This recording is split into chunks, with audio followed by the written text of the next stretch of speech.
not putting engine, he is the driver. You have to stay with your clutch at all times, just in case it's fire.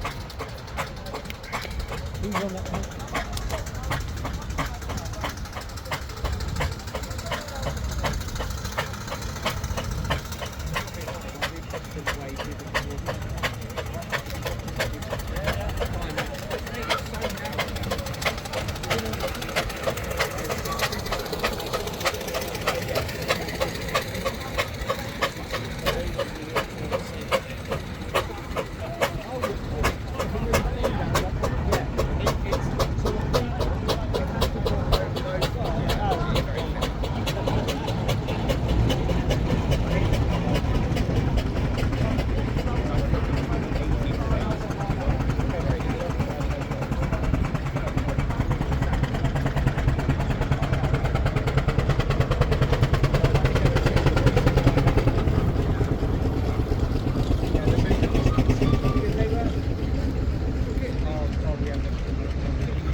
far more than the rest.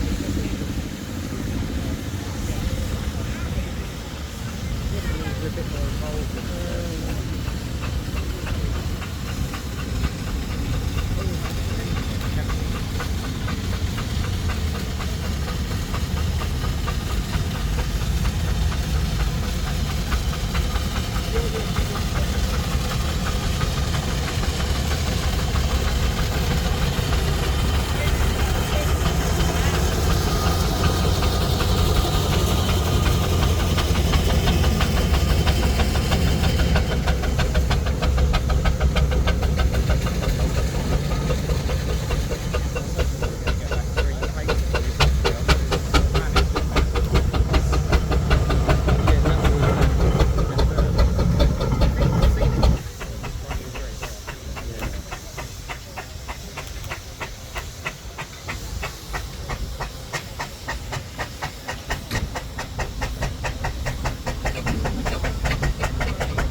said there's two on it.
Güzel, burayı sokaklar geldi.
Just If you find it right.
Bowdens you will all know from having diesel lorries for many years, so did Sandbach, but Bowdens were the main manufacturers in this country of steam wagons. This one was actually new with a tank very much the same as it's got on it now, with the tar spraying car in about 1928, I think, 1929, and it was new as a tar spraying wagon. It's owned by the Dovey family from down near the Forest of New Forest. Very much Bowden fans through and through. They're also restoring a Bowden traction engine at the moment. And this wagon, I've seen it many times on the road. It's very smooth and very quiet, and it's also got pneumatic tyres, which not all steam wagons have. Yeah, the C-type wagon, and it's shifted to the B-type tractor, and we'll see some of those later. It's the various innovations, modern innovations, including abdomen steering and roller bearings in all the motion. I saw your post on Facebook earlier on. And I think if you're on one of these, you can see 20 miles an hour if you push it. About 3 days ago. Well, they're comfortable without pressure. A massive turnout. I think we had 70 entries in the arena. I think it's a locomotive steam car going past. But they have a boiler nose that run on kerosene. You just light it and within 15-20 minutes you've got steam and away you go. Next you have a Fowler B6 road locomotive fitted with a crane. Marston's Road Services were one of the innovators of heavy haulage in the northwest. I think they were later taken over by Kingston. But they had the first double 100-ton lorry, which came just after this was made in 1928. But there are many famous photographs of this engine called the Duke of York, installing heavy industrial boilers and transformers, which has hauled itself to the site. The next engine we see is a Garrett. It's our first steam tractor. Now the steam tractor was a small sized engine that manufacturers built to exploit the particular loophole in the law, which was that engines nominally up to 5 tons weight could be operated by one man rather than requiring 2-man crew. The Garrett will see very large engines for such a size, which is a little bit of imagination on the part of the manufacturers. So they were well liked, and there was a large batch of them at the end of the First World War that were made to a military order that was then cancelled. And I think the Garrett probably sold quite a lot of at a discount to particularly Suffolk farmers and contractors, because they were capable of doing the sort of work that a 6-horse single would do. Next we have a Burrell signal centre. This was new in Essex. It says Keeling on it, and it was the Keeling family who had it new. This engine was used as a thrashing engine.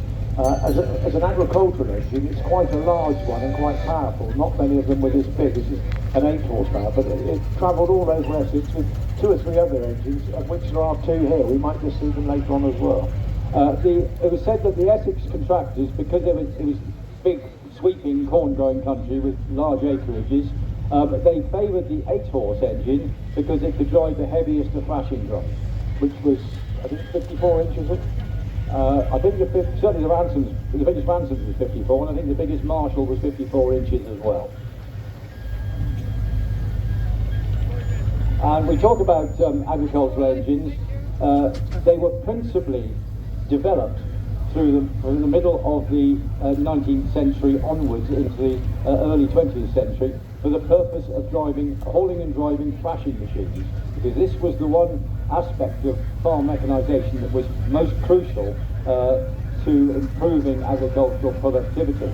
And as the Industrial Revolution urbanised much of this country, with large numbers of people settling in the big and emerging cities to work in the various factories around the country, so the need for the agricultural community to produce much more food to feed the urban population became ever more pressing, and mechanisation was a key for that. This is a Clayton and Shuttleworth made in Lincoln. Clayton and Shuttleworth were well-known engineers and were making portable engines which weren't self-propelled in very early Victorian times. And as Alan said, they were for powering thrashing machines because it was the first stage of mechanisation of agriculture. of separating the seed or the ears from the chaff and the straw to make bread or feed or whatever, and they would stack them up in the farmyards, and then these engines would come round and do the thrashing in winter time, which is why he said from the hauling as well as driving, and you went from farm to farm, because not every farmer could afford an engine. Yes, thrashing was very much a contractor's trade. Now we've got the first burrow of the afternoon, and this is what we call a compound engine, which means it's got two cylinders and it uses the steam twice. But this is a particular arrangement of compound that only Burrell's made, called the single crank compound, easily identified by the fact that it has two cylinder covers on the cylinder block, but they are arranged in a diagonal line. And the small one is what we call the high pressure piston, and that takes the steam directly from the boiler, and then when the steam is exhausted from that cylinder, it is transferred by a transfer port to the low pressure larger cylinder and expands further to create more power from the steam, and there is therefore less wastage up the chimney. And the theory was that this made the engine more economical for a given power output. Next is a Fowler. Now this is also a compound engine, but the cylinders are side by side, so it has two piston rods working off the crankshaft. You can see them going backwards and forwards. There is also a smaller one and a larger one, which is a high pressure and a low pressure. This engine was new to Newmarket. We all know as famous for its racing history, and I think this was used for baling up all of the hay for the stables. And it worked over there for many years before it became very much part of this area, and it carries the name Pride of the Wye. It's been in preservation in this part of the country for about 50 years, I think, Mark. Next we have a road locomotive. Now we've had a road locomotive before. That one had a crane on it. This one is just a plain road locomotive, and it's the first engine we see from Aveling and Porter. Aveling and Porter made in Kent, and has the Kent emblem on the front, which is a rampant horse. They were made at Rochester. They seem to make an engine more powerful for the same size than other manufacturers. This engine, if it was a Burrell, you would probably say it was an 8 horse, but this thing as an Aveling is only a 6 horsepower. Yes, I remember this engine well in previous ownership 30 odd years ago, and I had the opportunity to drive it on a couple of occasions.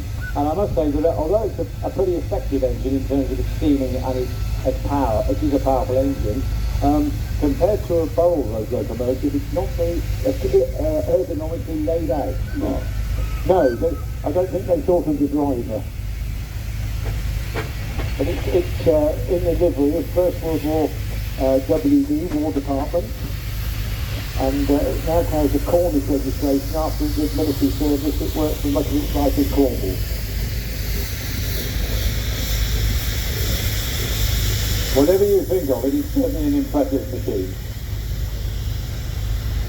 First steamroller of the afternoon follows on, and this one is a Fowler. Steamrollers were offered for sale by most of the engine manufacturers in the country. We've just been talking about the Aveling and Porter road locomotive that went round.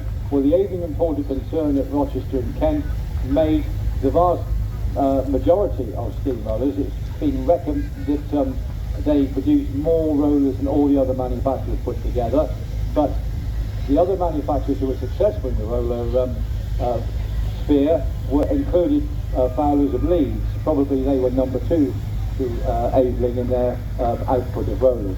And this particular engine, it's very similar, you'll notice, to some of the engines that come around later on in the steam tractor vein, where they picked a common size of engine and then thought, well, are we going to use it as a roller or a tractor? And this is a T3 roller. Now, we will see T3 tractors later, and the actual flywheel and cylinders are the same, but it just has different differentials and a different set of wheels. Our second Burrell this afternoon is another single crank compound. This one's a 6 horse, and again you will see, because it's an agricultural engine with no motion covers and a spoked flywheel, you can clearly see how the motion is arranged to operate both cylinders simultaneously through one set of rods, one con rod, transmitting the power to the crankshaft. I think it was said that engines that didn't have a spoke flywheel were ones that were intended to go on the road, and they thought it might frighten the horses that were about in traps and carriages if the spokes were to be going round at rapid speed. I think that was a theory from way back in the Victorian times. Well, we must remember, of course, Mark, that the traction engine was very much frowned upon by the authorities, who were, the authorities essentially were the landowners and the gentry, who used horses extensively and rode about the place and didn't like these hissing newfangled contraptions that started to come onto their roads, and looked to make as much difficulty for traction engine operators as possible. We're blessed now with another Foden, this one a traction engine, and it's very rare that it's a single cylinder. I think only 4 in the country, and most of them have been imported from Australia in preservation times. The Foden design is slightly different to others, where they have much bigger wheels with many more spokes. I think they thought that was a safer way to go, but also they were, we might see some later on, they were very early in the compound system and also in suspension, where they had great big springs like you would see on a truck actually right in front of the driver. Fodens, in fact, they effectively invented the concept of compounding on a traction engine arrangement. They were the first company to do it. Now then, we were talking about that steamroller a few moments ago, Mark, the T3 little Fowler, and here is a tractor version built on the same boiler with the same size of cylinder block and motion, but the essential difference between the roller version and the tractor version is that the tractor version has a more advanced valving arrangement that allows both the cylinders to work effectively on high pressure steam from the boiler, rather than moving the steam from the high pressure side to the low pressure side of the cylinder. And you will notice, ladies and gentlemen, that compared to the T3 roller, which had one exhaust pipe coming out of the front of the cylinder block into the base of the chimney, this one has 2, and that signifies the double high arrangement that the tractor has fitted. Next is another Fowler, but this is a slightly bigger roller, either a 10 or a 12 tonner, and it carries belly tanks like we see on road locomotives, but these tanks are actually for putting tar in. And you can see on top of the tar, on the flywheel, the tar tank on the flywheel side, is a pump which is driven mechanically by a chain from the crankshaft by the flywheel, and this pumps the tar, which is heated from the boiler, to the back of the engine where it would be a spray bar, and it would go straight onto the road, the chips to go on it, and it would be rolled in. Yes, you have men with shovels throwing the chips onto the sprayed tar surface immediately behind it, and then something like a T3, which we've seen, or this Aveling perhaps, this 8-ton Aveling, would come along behind and roll the whole mixture into the surface to firm it up. Another Clayton Shuttleworth. Now we had one earlier that was a compound. This is a single cylinder. It's called Clyde. It's an early design where the governor arrangement, that's the just in front of the flywheel, they spin round, and when they're driven from a belt from the flywheel, when it's on a belt, then it slows the engine down or speeds it up to demand whatever is necessary, and that's an early type of governor. The later ones had a governor on top of the cylinder which shut down the steam supply. And Clayton and Shuttleworth were one of the 4 Lincoln manufacturers, and here is an engine from another Lincolnshire manufacturer, which is a Marshall's of Gainsborough. This is a compound. Now, almost all the manufacturers offered both single cylinder and compound cylinder engines in various different versions, but some manufacturers, their purchasers favoured one or the other, and the majority of Marshalls produced would have been single cylinder engines for agricultural work, whereas, for instance, on the Burrells, the majority of Burrells produced were compounds for road work. Another Clayton, I mean, when we go to shows, we don't see many Claytons, and here we have 3 in a very short time, all of different types. This is a compound, meaning it's a 2-cylinder, but it's actually a road roller. I don't think there are many Clayton road rollers left. We're very lucky to see this one today. I haven't seen one for ages before today. And the same design as all the other engines. This one has braking guards on it, so you can't see the sparks that are going backwards and forwards. And being a two-cylinder, it would have been quite a fast and powerful roller. And that's followed by another road locomotive from another manufacturer. This is a McLaren, J&H McLaren of Leeds, were pretty well adjacent to the Fowler works, and they too produced large, powerful road engines. And this is an example that was exported to South America, I think, wasn't it? South America. And would have almost certainly been operated, been fueled on something akin to Holm or straw. And if you look at the engine, it has got a large bunker box extending over to the rear of the tender, the back of the engine, and this was so that it would have the capacity of a low-grade bulky fuel to be able to run for a reasonable length of time without having to be refilled. And it has a lovely set of stair lead rollers you can see underneath that fuel bunker. Normally you see them with big rollers going up and down. This has just got two rollers together for the winch, because most of the engines, not exceptionally rollers, but most of the other engines have a winch on inside the wheel, on the flywheel side, and if you would need to extract yourself or pull your trailer or your thrashing machine from a wet position, that was what they did, they used the winch. If you look at the next engine, the Fowler, you can plainly see the set of winch rollers at the back, and that's where the cable came out. It made them very useful for pulling trees out of woods and things like that. And the winch was also essential for, in difficult conditions, for manoeuvring thrashing boxes, balers and elevators into position to thrash ricks. And no traction engine really was ever made without winches, because they were such an integral part of the machine, that they were the purpose of the machine that was being built.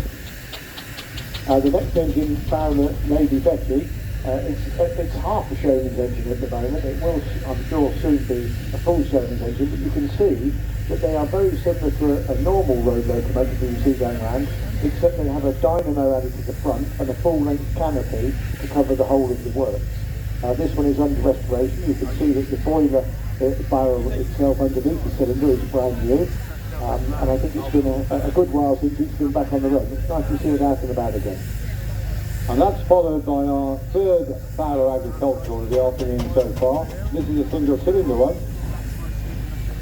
And I think it was from this area, wasn't it? From Hereford. well, it's got a Herefordshire registration, so it certainly is. I'm just trying to place it. To be honest with you, Mark, I'm not sure I could. For many years, it was with Ted Freeman from near Banbury, a chap that we both know, and he did a lovely job of restoring it into the condition that you see it now. It's been through a few other owners, and it's nice to see it looking in just as good a condition now as it was 40 years ago. Yes, you've refreshed my memory, thank you.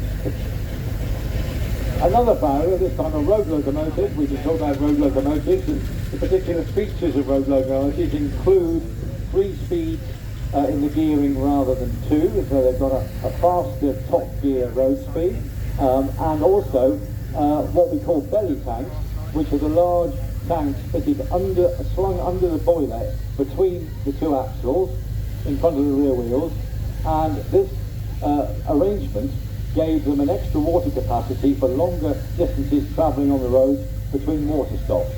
And of course, at that time, even though they had 3 speeds, there was still a speed limit, and there are many tales of drivers being fined for exceeding the speed limit with a traction engine.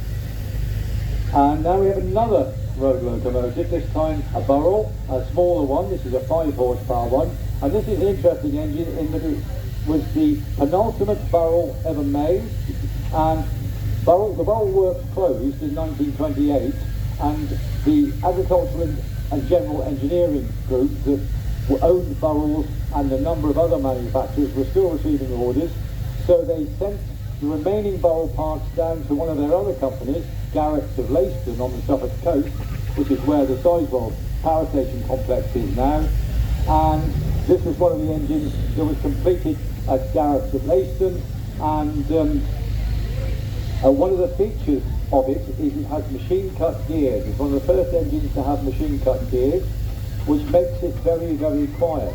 And I know Dorothy Crowthorne used to say that when old Bert Canton owned this engine, and he'd arrive at the garage, and they wouldn't hear him pull up because it was so quiet.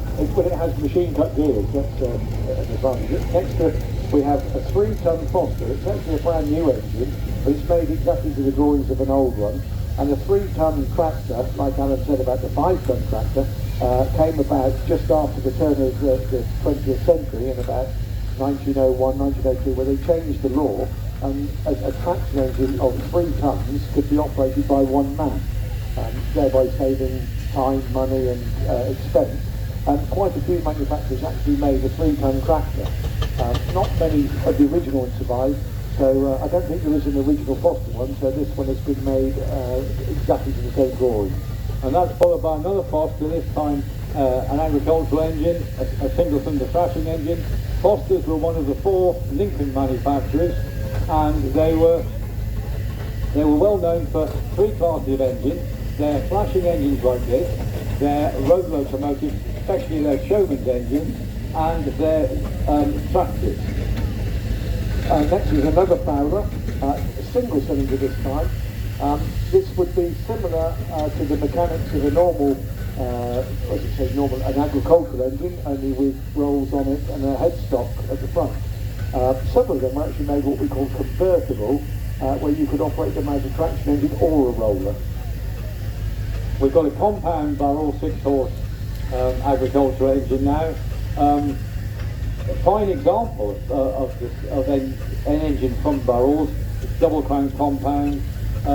There's 3-shaft arrangement, by which we mean that you can tell the difference.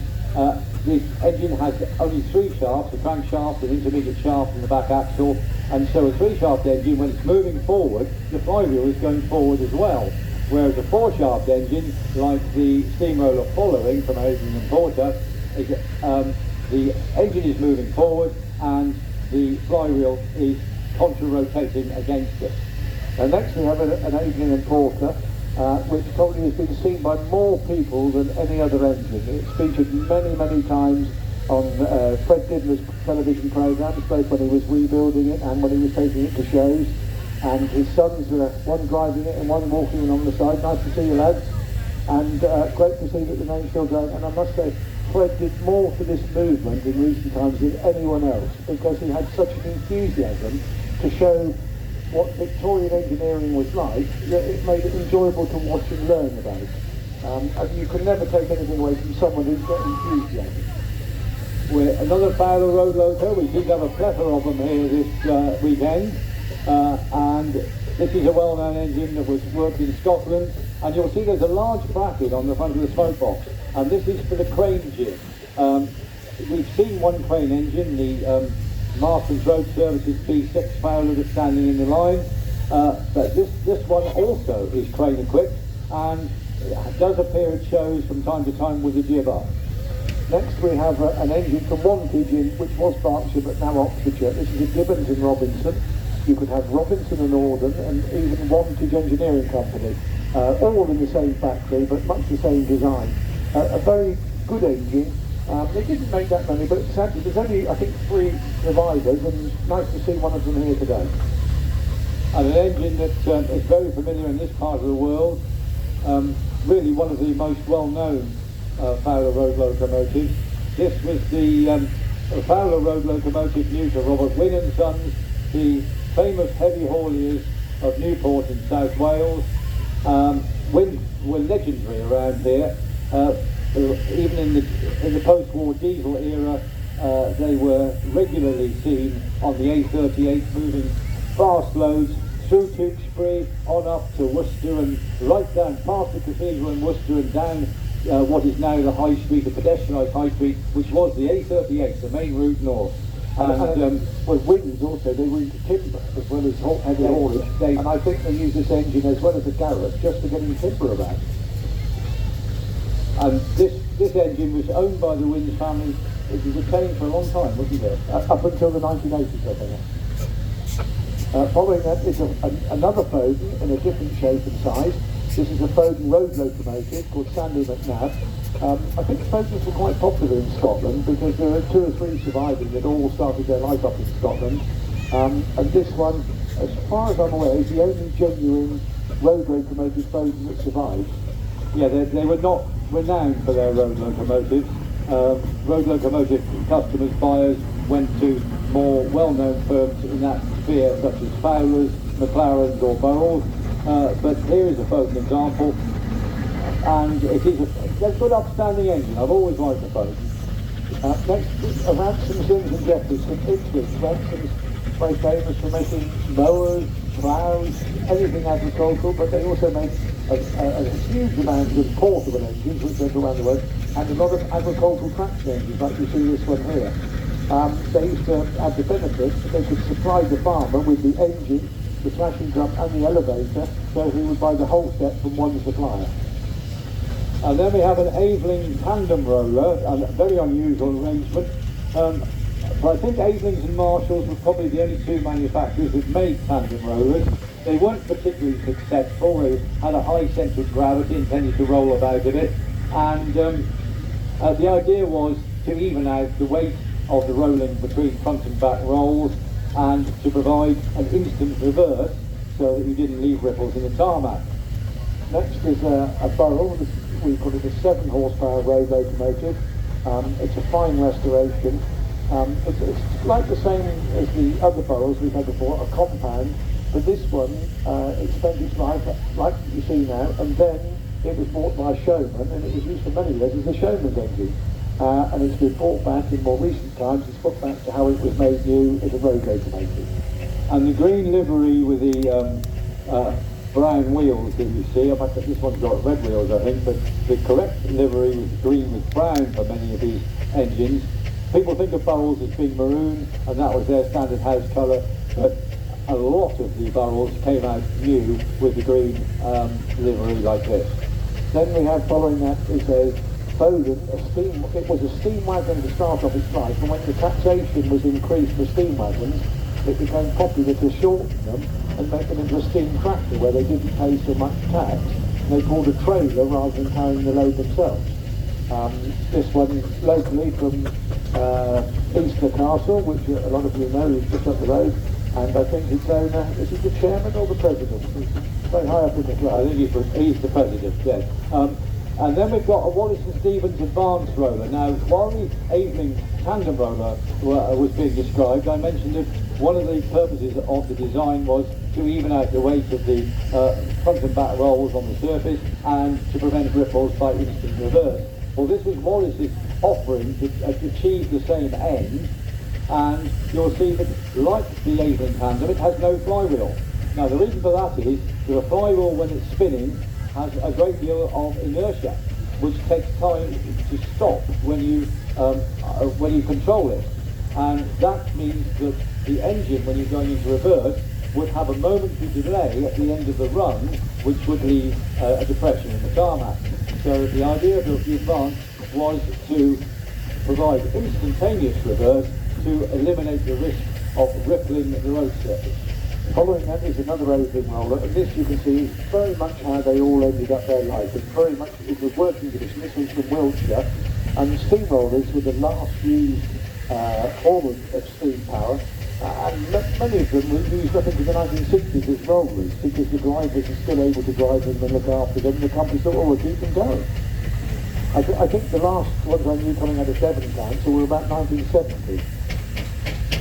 And that's followed by another single fan compound barrel, and yet another one is just coming along quite noisily up to the commentary box. And this one has a full-length canopy. I'm just wondering, do we know where this one works? Well, I'm going to guess it was from Isaac Ball. That's exactly what I was thinking, but it hasn't got a wardrobe. It's a ball-type canopy, but it would be from the Preston area. Yeah. So this Well, that would be Isaac Ball, yeah. Who made their own canopies, all for being full length, and often they had a toolbox in the back from the tender to the canopy with all of the tools in.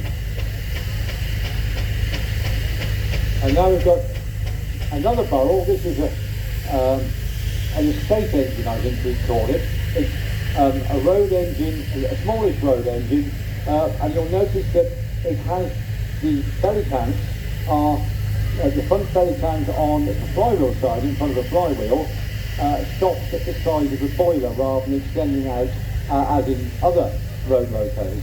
And this is to allow the belt to be used to drive a machine on a low plane, so that you have something like a shaft up sitting on the ground, or a lot of saw benches below, and saw benches as well, and it would allow the belt to run downhill from the flywheel and not be obstructed by the belly tank. Another Foster, and we had a Foster earlier tractor. This one, you'll notice the front wheels are set back a bit. This is an early design of Foster, and what it actually benefits you is if the front wheels are closer to the back ones, it gives you a very increased manoeuvrability within a yard if you were thrashing, which 9 times out of 10 you have to shunt many times to line up to the thrashing machine, and this made it much easier. And then we've got another Garrett 4CD. We saw one at the beginning of the parade, and as I said then, they were sold off, many of them were sold off at a good price by Garrett after the war to shift the stock, so to speak, from the cancelled ministry order, and so they were quite popular because they were a bargain buy, if you like. Very capable engine. A lot of them were used in timber. Because fairgrounds as well, I think they punched above their weight where they could pull a good load and generate and do the work of a much bigger engine. So in thrashing, in timber and on the fairground, they were regarded as being a very capable engine. And when they said they're meant to be 5 ton, I think you'd have to take a lot of parts, the coal and the water and everything out of it to get it to be 5 ton. We've got a Marshall now, Marshall to Gainsborough. As I say, they were one of the Lincolnshire agricultural manufacturers, and they produced a vast range of equipment, not just engines and thrashing machines, but they got into all sorts of export markets for team machinery, and then of course they moved into early oil engine tractors and then the early diesels, and as we know, we have got the largest display ever mounted of the Marshall diesel tractor here at Welland this year. I would stretch my neck out and say ever in the world to have a collection this large. Without a doubt, I would say without a doubt. An Aveling and Porter tractor, yet another manufacturer and version of the tractor, but this one, if you look at the back wheels, they're not the same shape as all the other ones. They've got a series of Y shapes, and that's because the wheel is made of cast steel in one operation. So you could mass produce them rather than having to have an assembly shop and a foundry making the hubs and the rivets and riveting all the wheels together. This just came as an assembly ready to fit. And then we have a fairly early Burrell agricultural single cylinder. We talked about Burrell being a prolific manufacturer of compounds in 2 different styles, but they did make singles as well, and there is an example of an earlier thrashing engine from the same company. And another Aveling, but this time the cylinders, you'll see the side where the brass plate is flat, which means that inside there are slide valves. The one that went through earlier has a piston valve. It's just a peculiar thing that Aveling and Porter did, thinking that that would be the way to go, but I don't think it was 100% successful, because in about 1930 they went back to the slide valves. Now we've got another Foden, and this time again you see the particularly unique features of the vast back wheels with a large number of spokes, and you were mentioning the suspension mark, and you can clearly see on this engine up and behind the flywheel and in front of the steersman's steering wheel is a leaf spring with on two arms, and this is the suspension for the back axle, and was a design that only Foden designed and used. And I think this is the last Foden that was ever traction engine that was made. They made many wagon toppers, but this is the last traction engine made. Because in about 1910, Foden switched entirely to wagon production, so successful was their steam wagon. Another Clayton in Shuttleworth, this for many years was in the Thames Valley area. We knew it around the Hungerford area with Philip Johnson. Now it's owned by Shepherd Ireland, and it's Clayton has brought it back here. It was for many years just without the belly tanks, and it went round as an agricultural engine, and Philip did a great job of putting it all back together as it once was. Clayton road engines are quite rare. It's nice to have it here.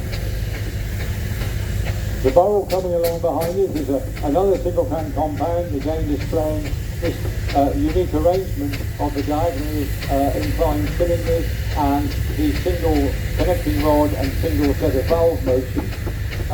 And you'll see that this one also is, as I mentioned earlier, in the Burrell green livery with the olive green with the brown wheel. And it is really an agricultural engine, but it has 3 speeds, so obviously they had to get from one job to the other very quickly. And it also, I know, has a full width near side belly tank, which would be instructive to a low running belt.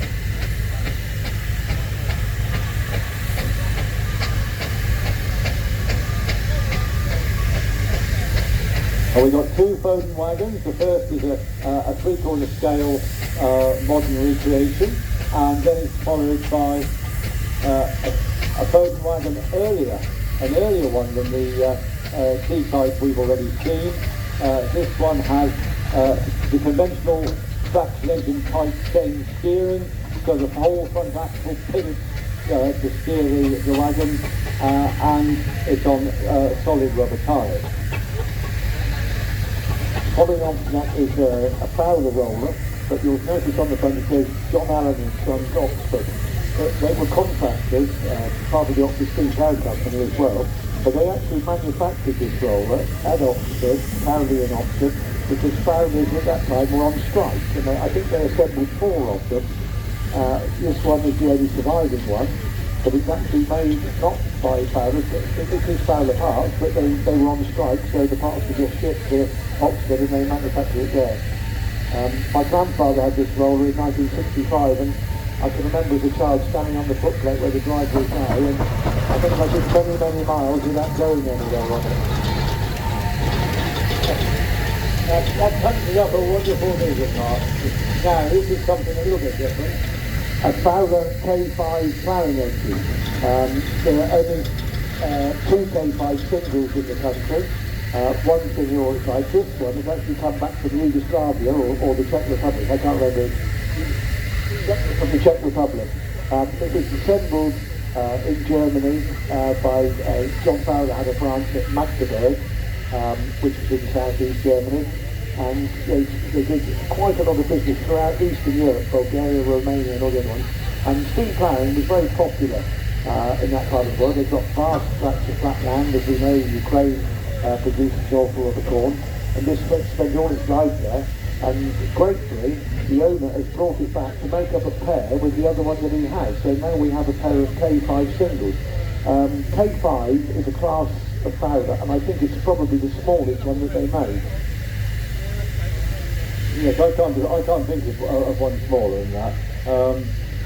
What about that single piston valve that was at keyless? The DD, I think it's just slightly larger than that. Right. I'll take your word for it, Mark. Okay, we've now got our first engine from a lesser known manufacturer, Taskers of Andover. This is their B2 tractor. We're back in the tractor world again. The notionally 5-ton maximum weight machine that could be operated by one man. And this is a B2 gear drive, and I emphasise that it's got conventional traction engine type gearing because Taskers also made a chain drive version, and we may well see one of those later on. There is one on the field. Next is another Foden steam wagon, a C-type or a 6-tonner, and this is, as you would see them before they were cut down, it's a platform truck. This one worked for many, I think it was supplied to a milling company in Hertfordshire, and managed to survive being scrapped because it was used as a tar tanker in the Lake District. For many years was with Dennis Brandt, who kept it at the Kew Bridge Museum, and it was then sold off to the Searle family at Horsham, and it's recently changed ownership, and I think the chap's done a great job to bring it out and about again. Nice to see it. It looks the epitome of a Foden wagon, doesn't it? Yes. And there it is. There is the Tasker B2 chain drive tractor, and you'll see that those of you who notice these things we'll see that the driving chain is on the offside, inside the rear wheel, and these engines were very, very fast indeed. They had 3 speeds, and in top gear they were probably as quick or quicker than any other conventional traction engine. And that's followed by another tractor, but this time a Fowler. Now we've seen one earlier with a canopy, this one doesn't have a canopy.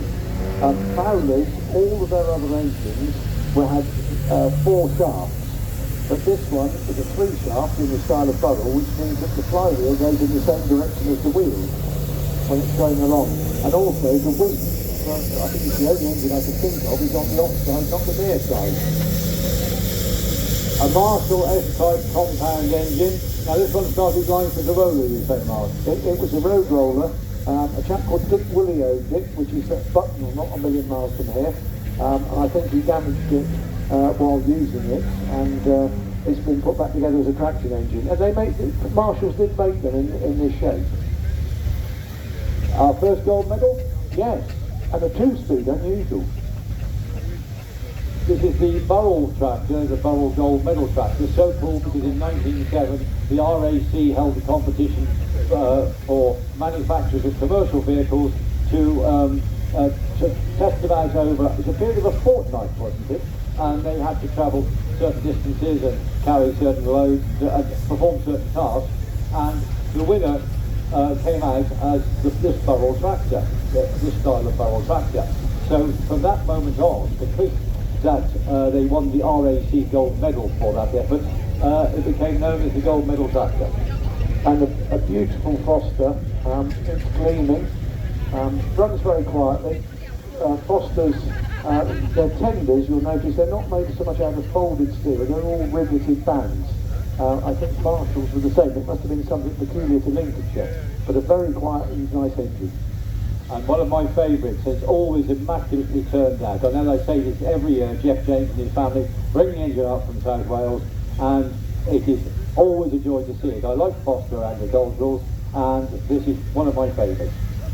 Another Bowden, this is a D-type, which was normally they were made solely as timber tractors. You can see on the front below the smoke box there is a set of rollers, which we call a fair lead, so the winch can come out of the front, and it has a set of rollers at the back, but the winch can go out of the back. But this particular one was supplied due to the Herefordshire Council. Did it work close to here? I'm not sure which areas they worked. They had 3 of them, as well as a number of Evelyn tractors, and their principal duties were to provide roadstone and other materials and transport them about the county to maintain and improve the roads. And given the state of our roads in Herefordshire now, I rather wish they were still at work. Another D-type following that. I don't think you'll go anywhere else and see 4 D-types in the same show. No, and particular features of D-type are that they're all solid tyres, smaller wheeled solid tyres than the C-type wagons, and they all have a winch fitted on the back axle, and you can see the winch fair leads, those rollers at the back of the machine, and this was because they were essentially built as a timber tractor. And that's followed by compound Ransom's, Simpson Jeffries from Ipswich. Ransom's were one of the manufacturers who really majored in single-cylinder engines. Their single cylinders for farmers and contractors were very popular throughout the world, really, because they had a big export market, selling the engines and traction machines, combination sets. But like most manufacturers, like all of them really, they offered a compound option. Wasn't taken up by many buyers of Ransom's, but this is one quite rare example. And that's followed by Foster's version of a 5-ton tractor. If you look on the front, you can see that there is a shape at the bottom where it says William Foster of a First World War tank, and this was in homage to the fact that Fosters made tanks in the First World War, and after the First World War all of their engines carried this shape. They were very much made in secret in the factory, and nobody was to talk about it, and yet Winston Churchill designated them as land ships, but nobody was allowed to call them that, and the code name was that they were called water carriers for Mesopotamia. Mesopotamia is what's now Iraq. And the people who worked in the factory couldn't be bothered with this long title of water carriers from Mesopotamia, so they just called them tanks, and it seems to have stuck ever since as the worldwide description of the heavy armoured fighting vehicle. And I should say, Mark, that the Foster Works under Sir William Switten, who was knighted for his effort, designed as well as made the first tank. It was Switten and it was chief designer at Foster's, and Colonel Wilson, who designed the epicyclic gearbox. Now here's something quite impressive. We've got a Foden D-type tractor, a timber tractor, hauling a period Foden timber carriage laden with timber. Now that is a really spectacular exhibit, ladies and gentlemen, demonstrating exactly what the machine was built for. And following that is another Foden 6-tonner all the way from Dorset. Many of you might have seen Turbo, the man who's driving it, Mr. Vincent. He has featured on a few television programmes doing restorations. I think we must have had over 10 stations already, including single and compound traction engines, a road loco, and numerous wagons. Is this the other Foden show, do you think? No, it's Marshall. But Alan and myself, we just say that because normally you go to a show, you see one or two Fodens, you think, oh, that's good, and to see 10 in one show is fantastic. And it's something of a Foden enthusiast, admittedly, of the later era with the timber tractors. I very much heartily endorse the representation of the company here this weekend. Well, ladies and gentlemen, I can't see any more engines coming. Oh, I can, yes, there's one more coming in. No, oh, yes, plate. Because the serried ranks of the engines standing in the arena have obscured our view from the entrance, so we have to rather guess what's coming round and it appears before us.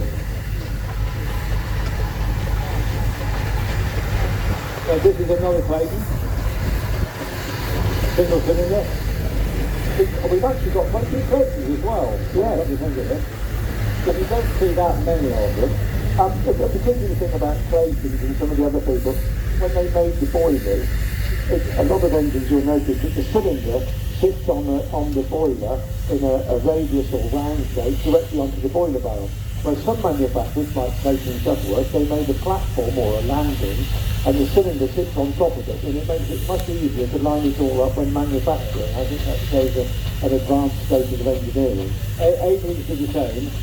When I took the when as a completely novice, over the first winter I owned my aiming roller, I took the cylinder off. It made it so much easier to be able to unbolt it and lift it off the boiler from its platform.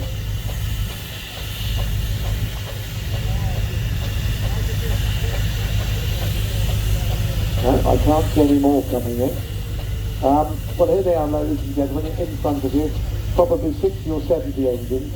And while they sit there, we have to be grateful for all the people that brought them here, but we also have to remember some of the people that are no longer here. And in the last few months and years, we've lost a lot of good friends in the steam world, and probably just give a few seconds just to think about them. There are far too many to name individually, but some of them huge members of the steam movement, which we all know who they are, but we miss them greatly. And probably when it's time to leave, before you leave, engine men, as a tribute to all of those people who are no longer with us, you might sound your whistle for us, just to sort of say thank you to those that have gone on.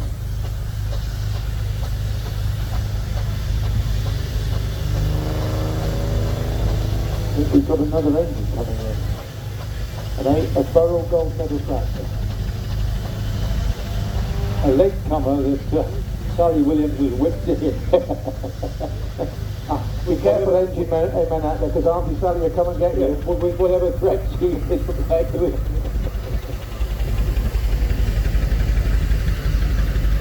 Yeah, thinking about it, the traction engine movement as we know it has been going now for 75 years. Because it was really started in 1950 with the Appleton race between Arthur Napper and Miles Shepper and Stapleton. With his two chaps talking in the pub saying, my engine's faster than yours. Oh no it isn't. Well, we'll have a race then. And that's how it all started. And this is, of course, as we've mentioned numerous times, the 60th anniversary rally of this show. So in that time, of course, the movement has lost a lot of good friends, but their memorial is the engines they own, the engines they passed on, and the engines they saved for our enjoyment today.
I don't think you can go to any shows apart from this one and see a tank that's actually operating on a rally field. Yes, you can go to the Tank Museum, but this must be the only show where you can only see 200 tractors, 150 traction engines and a working tank.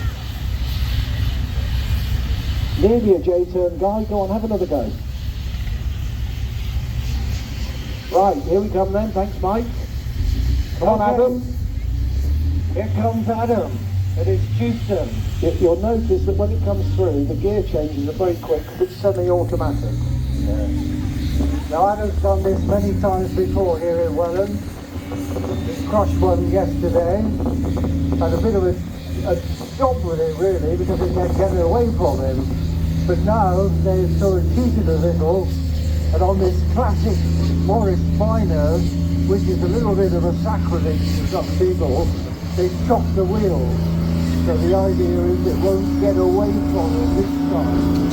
It'll go to a true hill. So let's see what happens. 45 tons of Houston versus the Morris Minor. Let's see what happens.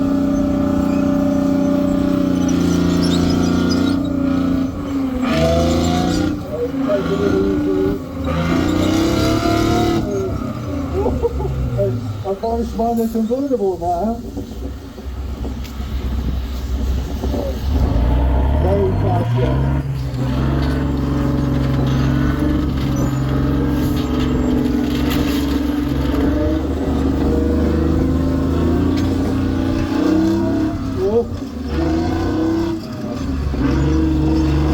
One down, one to go.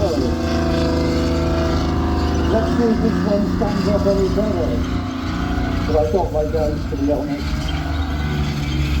Let's see what this French metal is made of. The little citron here.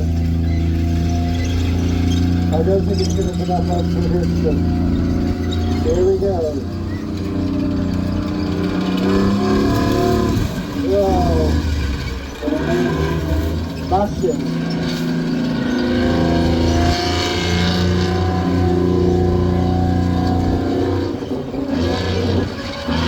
I think he's going to have a go and make it into a real flat track, especially the 60.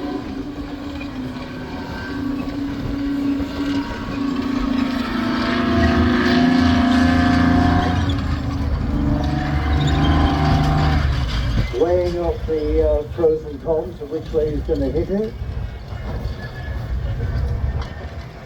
Oh, now we're going to have something different. A roller.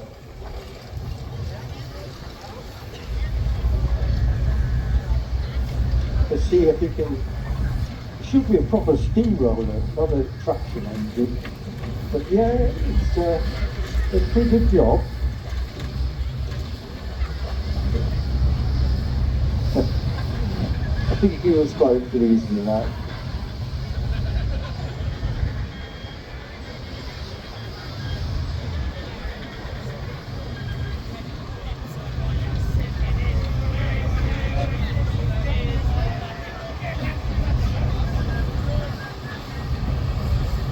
I don't know quite what his motive is at the moment.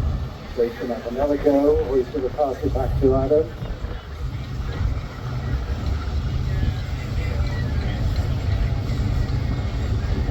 I'll get out of the way.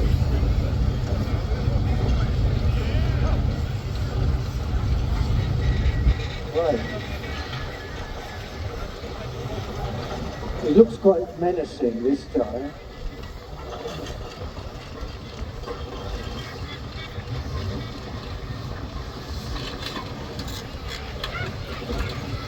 Oh, that's pretty good. Much better. Oh, don't stop.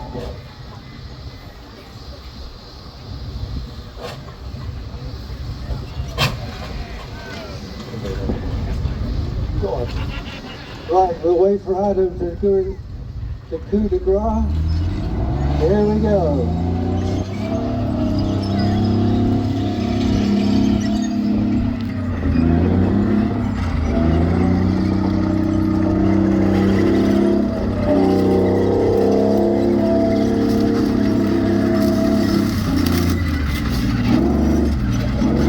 No questions asked. Done and dusted.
They'll be like, oh, this is my market.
they be gone. No. And just that stupidity just to watch something so beautiful as these, that they're rocking. But anyway, I'll get out of the way, let this double header down the track.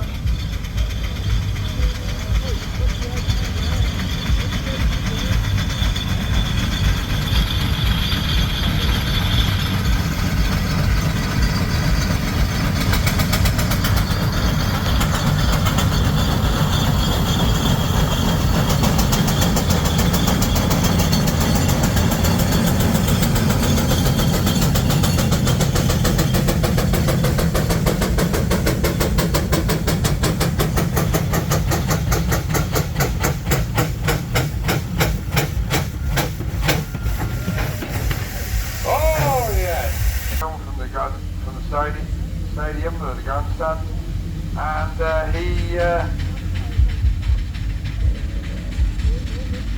did certainly swear at the time, but it was very funny. But for your entertainment, I'm going to jump the gun and just listen to the wonderful sounds of the track.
Thank you.